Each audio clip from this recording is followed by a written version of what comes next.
1 Roi, chapitre 14. Dans ce temps-là, Abijah, fils de Jéroboam, devint malade.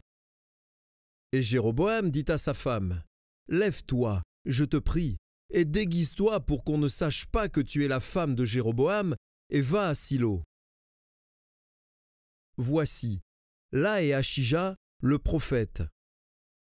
C'est lui qui m'a dit que je serai roi de ce peuple. Prends avec toi 10 pains, des gâteaux et un vase de miel, et entre chez lui. Il te dira ce qui arrivera à l'enfant. » La femme de Jéroboam fit ainsi. Elle se leva, alla à Silo, et entra dans la maison d'Achija. Achija ne pouvait plus voir, car il avait les yeux fixes par suite de la vieillesse. L'Éternel avait dit à Achija, « La femme de Jéroboam va venir te consulter au sujet de son fils, parce qu'il est malade. Tu lui parleras de telle et de telle manière. Quand elle arrivera, elle se donnera pour une autre. » Lorsque Achija entendit le bruit de ses pas, au moment où elle franchissait la porte, il dit, « Entre, femme de Jéroboam. Pourquoi veux-tu te donner pour une autre? Je suis chargé de t'annoncer des choses dures. Va, dis à Jéroboam, ainsi parle l'Éternel, le Dieu d'Israël. Je t'ai élevé du milieu du peuple, je t'ai établi chef de mon peuple d'Israël, j'ai arraché le royaume de la maison de David et je te l'ai donné. Et tu n'as pas été comme mon serviteur David, qui a observé mes commandements et qui a marché après moi de tout son cœur, ne faisant que ce qui est droit à mes yeux. Tu as agi plus mal que tous ceux qui ont été avant toi. Tu es allé te faire d'autres dieux, et des images de fonte pour m'irriter, et tu m'as rejeté derrière ton dos. Voilà pourquoi je vais faire venir le malheur sur la maison de Jéroboam.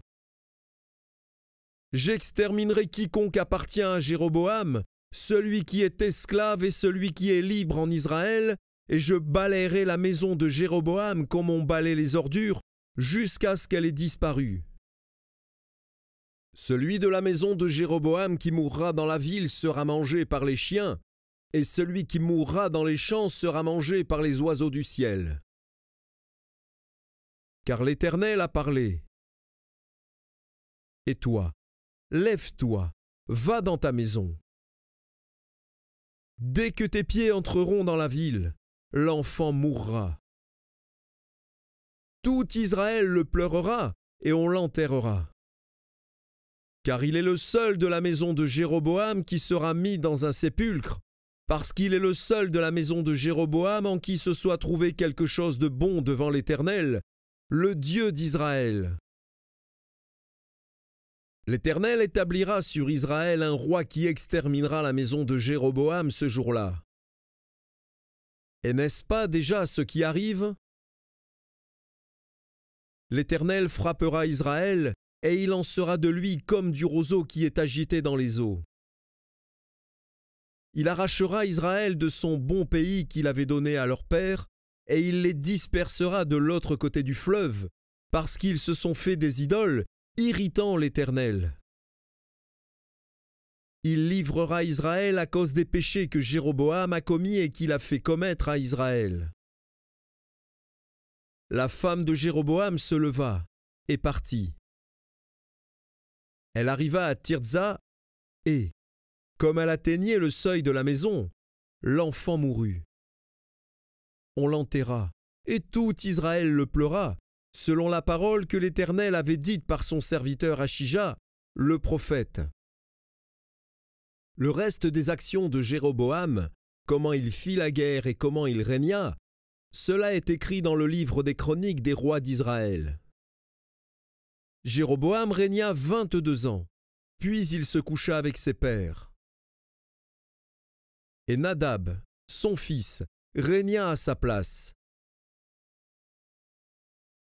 Roboam, fils de Salomon, régna sur Juda. Il avait 41 ans lorsqu'il devint roi, et il régna 17 ans à Jérusalem, la ville que l'Éternel avait choisie sur toutes les tribus d'Israël pour y mettre son nom. Sa mère s'appelait Naama, l'Ammonite. Juda fit ce qui est mal aux yeux de l'Éternel.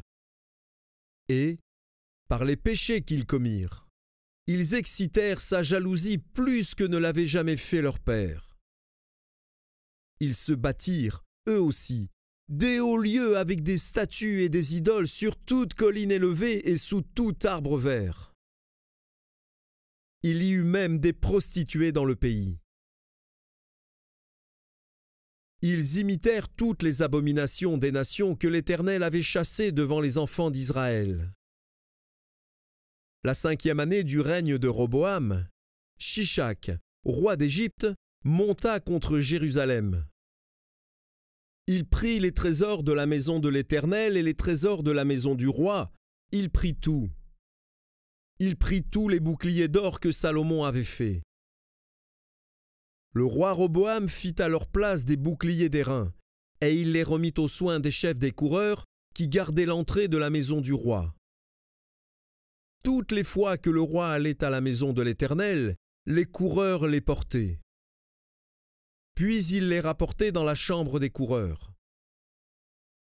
Le reste des actions de Roboam et tout ce qu'il a fait, cela n'est-il pas écrit dans le livre des chroniques des rois de Juda ?